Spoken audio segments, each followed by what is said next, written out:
Hey, Chicago, what do you say? It's the CHGO Cubs Pregame Show podcast. Luke Stuckmeyer, Ryan Herrera, Cody Delmendo, all ready for the biggest game of the year. 6 to go, Cody. 6 to go, and currently the Cubs are riding right on that playoff line. The fine line of disappointment and failure, getting into the postseason and having a shot at the real deal.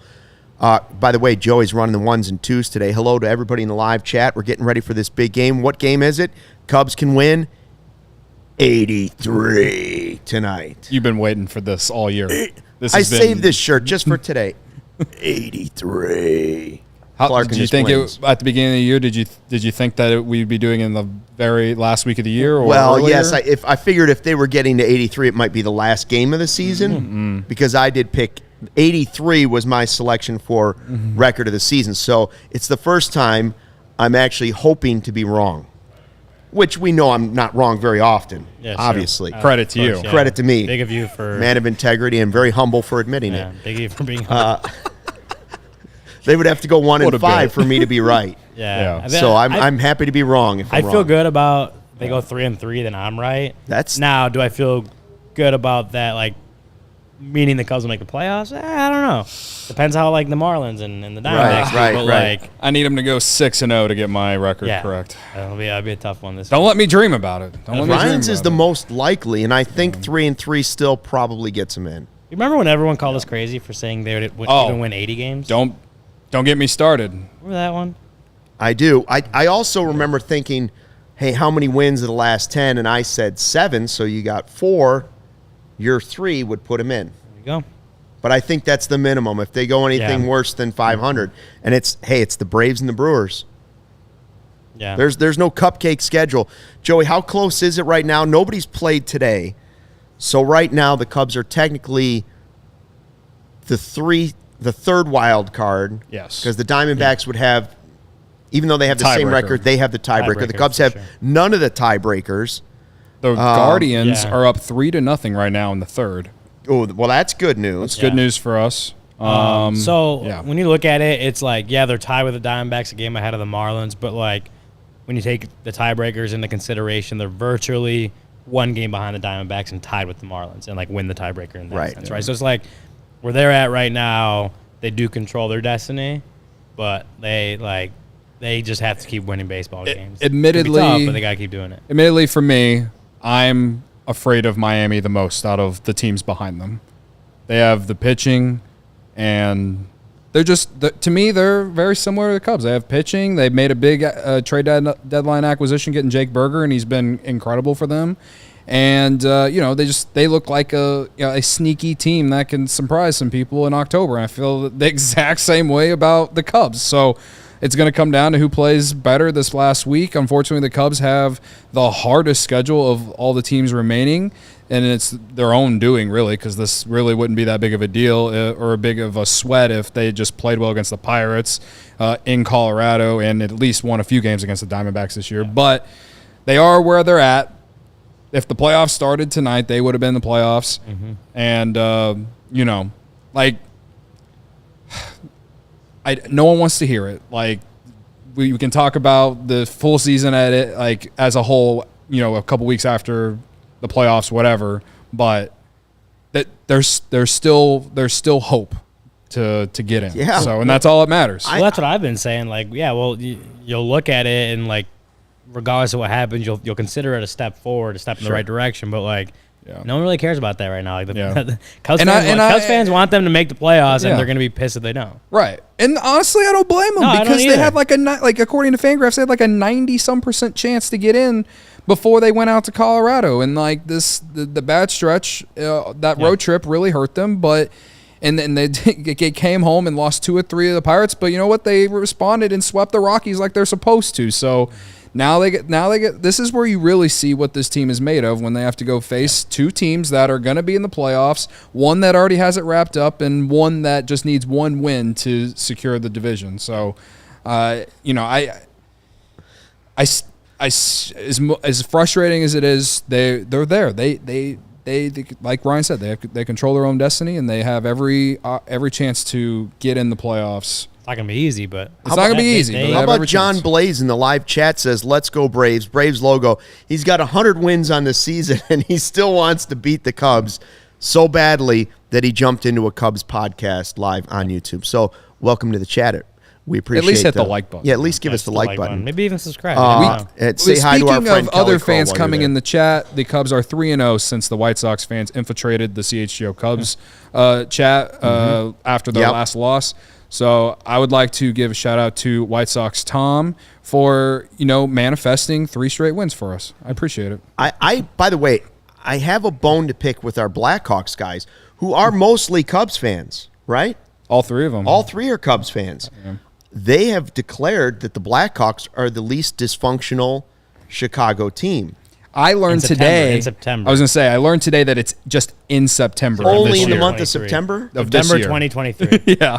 So it's like a bit. So for the month. Yeah. Okay, I was going to say, because I don't know if I can wash away some of the stuff that's happened. Yeah. And if the Cubs were to get to the postseason, be like 7 out of 9. So I don't know if I can go there. But I actually for the month of September, I'm with I talked to him about it when I came in the office today and was like, okay, guys, like you realize the Cubs have done more winning than anyone else in the city for like the last decade. And but then it's only in September. Yeah, but it's only in September. And I missed that part. And I gave them credit. I was like, big of me to admit that I was wrong. I have no beef with our Blackhawks guys. We're all Cubs fans. Never mind. What I do have a question about tonight is which Justin Steele will show up. I said after his last start that I am a little concerned that maybe he is wearing down. Now, I know some people go, he's not wearing down and the velocity's still there. It just takes a little bit for things to change. A little bit of command, a little bit of control, a little bit of movement, all of those things. And sometimes just a little bit of fatigue can start to play in it. This is clearly more than Justin Steele has ever pitched. And no matter what happens in his final start, which could be Sunday, if he needs to pitch, this will be a spectacular season for him. Look, I mean, his ERA 3, 16-5, a WHIP 1.71. You couldn't have asked for anything more. The last 2 starts, 9 innings, 12 runs, 15 hits. There's no arguing that they have been different than the other starts. Yeah, and after he started against the Pirates this week, David Ross was kind of asked about, just kind of that, what are you seeing? Like any sense of something happening after a couple bad starts, and he kind of put into better perspective. Like me, you, and Corey did the Arizona game. Cody, you were there, I believe, right? That Friday game. Yeah, Steele. It was brutal. And it was really brutal. You got a little bit of traffic, and 2 bad pitches led to 2 3-run home runs. And that was the game. But outside of those 2 pitches, it wasn't like a bad start, right? So maybe bad outcome, bad box score, 2 bad sliders. But the overall game wasn't as bad as the box score made it seem. And then even last game, right? Like the first 3 innings, he struck out 6 Pirates. They had 3 scoreless, looked a lot more like the Justin Steele we'd seen all year. And then he got BABIP to death in the 4th inning, right? They get 6 straight singles. Not all the hardest hit ball was 93 miles per hour. Yeah, they weren't all cheapies, though, but they were balls that were placed in gaps that outfielders and whoever second base, shortstop weren't going to get to. Balls found grass, balls found holes in the infield. Like, it was the Pirates, after that first time through the order, kind of figured him out, hit him pretty well, and a lot of those balls that were put in play just found grass. And he said that too. It's like, sometimes you tip your cap when the other team is just everything they're hitting is finding grass. I think he had a 727 BABIP on that day. So, I think the perspective of it is that they weren't as bad as the box score looked. Like, they weren't awful starts. I think David Ross kind of talked about the slider kind of flattened out on him that last start against the Pirates, and you see what happens there. But I'm not concerned that he's getting fatigued and whatever myself. And I think going into this series, he pitched really well against the Braves 2 months ago when they were in Atlanta. I think I'm not predicting or whatever, but I think we could get a little bounce back from Steele. He's got that bulldog mentality. He talked about building his body to withstand 30-plus starts, 180-plus innings. I don't think we're looking at Justin Steele running out of gas. I think he had 2 bad starts at a bad time, or bad outcomes at a bad time when the Cubs needed him to be better.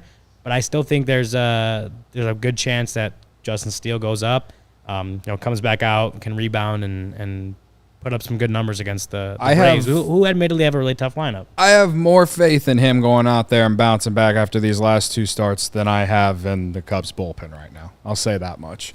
And,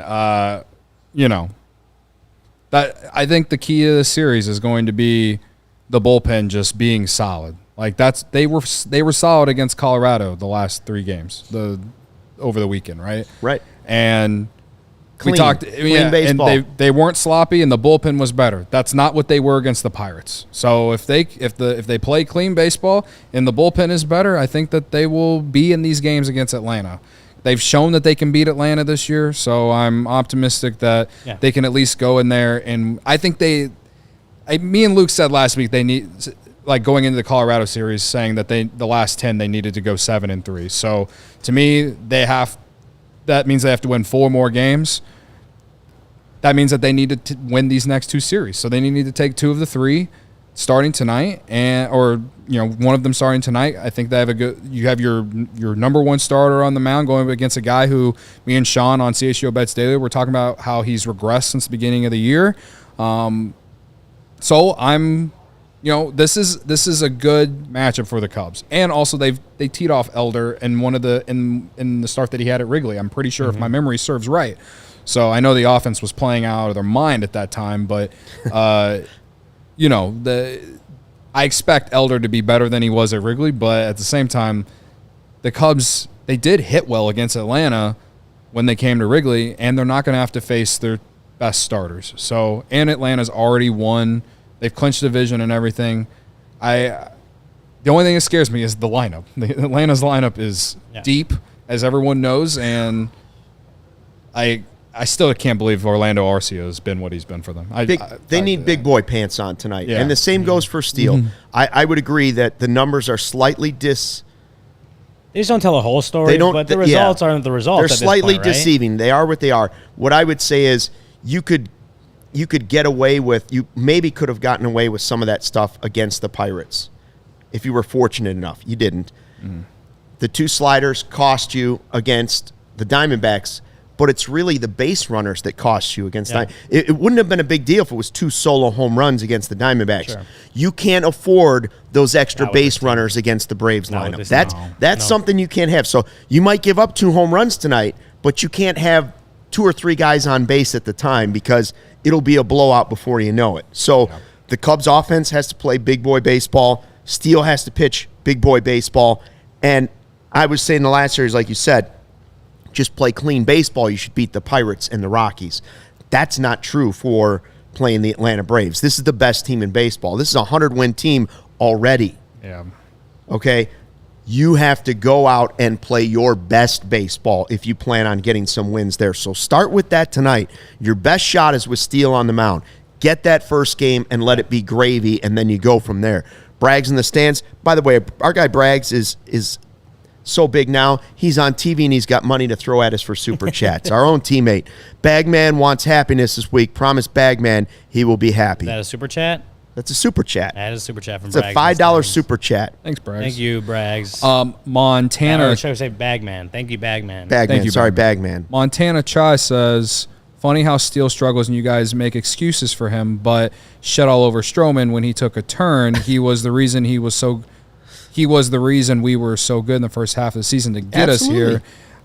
Yeah, I mean, I don't think we shit on Strowman. I don't remember doing that. We didn't shit. We discussed the struggles for sure. You have to recognize that he hadn't been good after the London start for sure. But and then the injury, I didn't sit in here and say that he was all like a terrible like a bust signing or whatever. He was the Cy Young conversation the first half of the season. I unfortunately have a bet slip in my DraftKings account for Strowman to win Cy Young that I placed. Like I don't know. Like Steele hasn't had a stretch as long as Strowman did of bad starts. Oh, and then we also found out Strowman had a pretty good stretch of bad starts. Yeah. And we found for a out little that while. Then he was hurt. The hip inflammation played a part in that for sure. Which thought, helped explain it a little bit. We're going to talk about him whether or not he's going to opt in or not here in the second segment. By the way. Well, we can Unless you want to do it now? I mean, I don't care. Sure. Well, let's do it now. My response to that would be, if he was so great all season, we wouldn't be hearing reports that he was opting into his. And injury deal, plays a mostly. big part in it for sure. But like that's what happens. You like the best players in the league, whether you're a pitcher or a position player, they not only do they perform, but they stay on the field, and like that's just what it is. So. It's crazy because at the beginning of the year it was like, man, this guy's gonna opt out and he's pitching so well, and it's like this and that. Can't and afford to lose him. We can't afford to lose him. But now it's like, as you've seen the farm progress over this year, like if him opting in, the only disappointment for me about it is the fact that you're just not going to be able to perhaps see some of these other young guys. Like Cade Horton is in Double-A right now. I don't know when we're going to see him next year, but like. I think Strowman kind of blocks him a little bit as we sit here right now in September 2023. I'm less concerned with that because it's only 1 year. Like if it was like another 3 year on the deal, like then you like, okay, how the Tyone thing, the Tyone contract is what really blocks. Yeah, I mean, we've seen guys like, and I know Cade Horton's a bigger prospect than like Steele was, but he came up first like 3 months of the season or whatever he was up in 21, and he was in the bullpen, right? Like there's ways to get guys in there. Injuries are going to happen, like we know that. You're talking about Steele, not Horton. Yeah, no, I'm talking about. I'm comparing him to Horton now, okay. But I'm saying like injuries are going to happen, as David Ross said on opening day. Like you're not going to get through the season with only 26 guys. You're going to need a lot of guys outside of that are going to help you get in there. So I'm less concerned with that. I'm actually not like, I think Strowman, as long as they get a good Strowman back, like him opting in, that's it's a good chunk of money out of your luxury tax. So you're going to have to kind of play around with how you use the rest of it, whether that's adding a free agent starter, making a trade, whatever. But I'm not – if they're getting a good Strowman, right now obviously they need him to be good, but then next year, like that's a good starting pitcher to have. A little expensive, but like a good starting pitcher to have as you're continuing to make this climb. I will also say, watch your language. Luke Stuckmeyer's child is watching us right now. Please watch your language. Hey, buddy, how's it going? Yeah. Luco has a good point, though, too. If Strowman stays, Hendricks is likely to go. I hope not. He's a huge part of the way I Cub, which salute to you, man. I get it. That is a legit thing, too, is again, because, like, I think we all sit here and think that they need to get a starting pitcher this offseason. And, I think running it back with the same rotation for next year, there are the pros of it, or I guess the optimistic look of it is you're hoping that Tyone bounces back next year because we've seen a mixed bag. Like we've seen stretches of him being bad and we've seen stretches of him being good. You're hoping next year it's a little bit more consistent of the good, right? Right. And you obviously Steele's going to be here, Strowman's going to be here. So there's those three guys. And then Jordan Wicks looks like he's cemented himself to be in this rotation next year.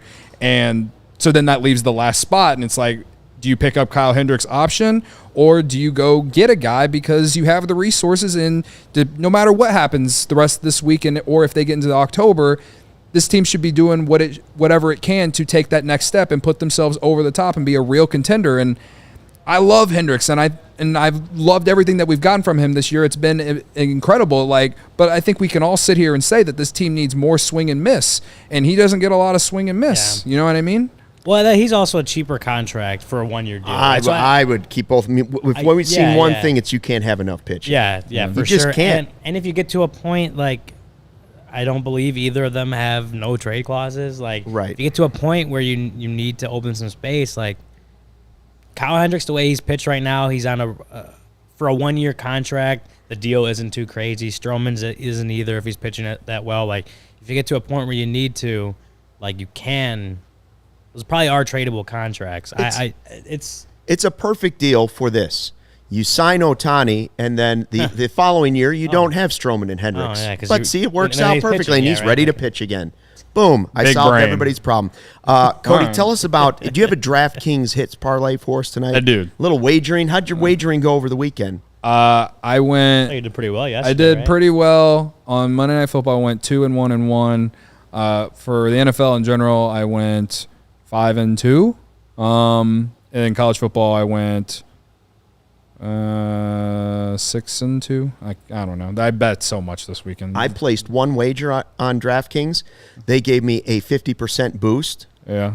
So I placed a Bears bet. Oh, I had the over. DJ Moore touchdown. Cha-ching! At the very end of the game.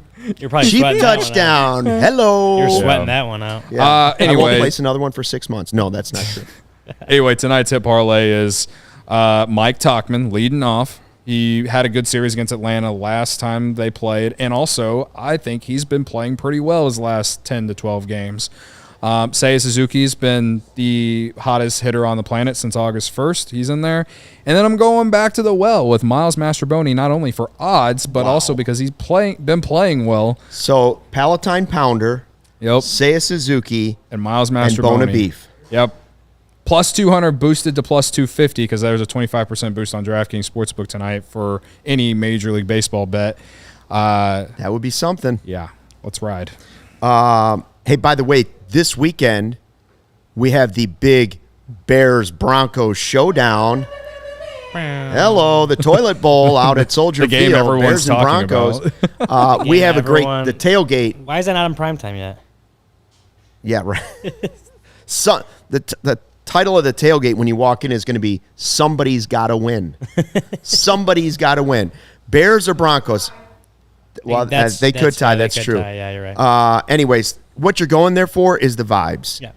You go in, you sign up. If you're a diehard, you get 20% off. That's the beauty of that. All the Goose Island you can drink is included. All the Firewater barbecue you can drink is included, and all the vibes you can handle included. Great time. We did it last time. It was a lot of fun. Did you say all the Firewater barbecue you could drink? Eat and drink. Well, I drink the barbecue sauce. Sometimes their barbecue sauce is so good, I'll just take the squeeze bottle and just...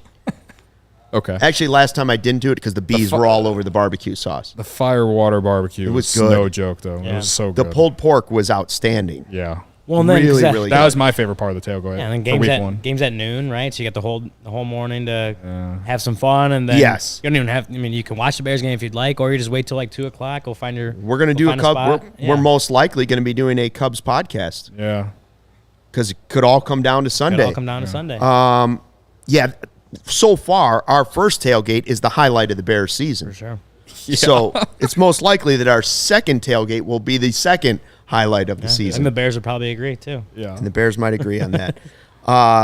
So yeah, I think Strowman will opt in. I do think the Bears or the Cubs will pick up Kyle Hendricks' option. My question is tonight, do you care about, are you already thinking about possible matchups? We looked at the graphic about are you thinking about postseason matchups, 2 seed, 3 seed, you play this team, you play that team, or do you not want to talk about it? Is that something we shouldn't even, don't count our chickens before they hatch? Can you not even dream about what might lie ahead? Ryan was talking about how some people on Twitter are like, oh, you want this matchup? Yeah. I believe the Cubs should just say, whoever, wherever. If you're the whenever. Cubs, you don't worry. win. You try to win all 6 games. Yes. You take care of your own business. You don't even think about what everyone else is doing because you have control of your destiny. As we've said, you control your playoff fate. Yeah. Don't give a damn about what position you get in. That's bad Don't juju. give a damn about whatever position you get in. If you're the second wild card, you take it. Your third wild card, you take it. Yeah. Your job is to get in the playoffs. It doesn't matter where you're at. I like what Niren says. Clinch first and then talk to me. Okay. Sure. All right. So we're not going to talk about it. Probably Too not. late, but all right. Okay, for the sake of talking about it, because Flat Earth Poker is asking us to talk about it,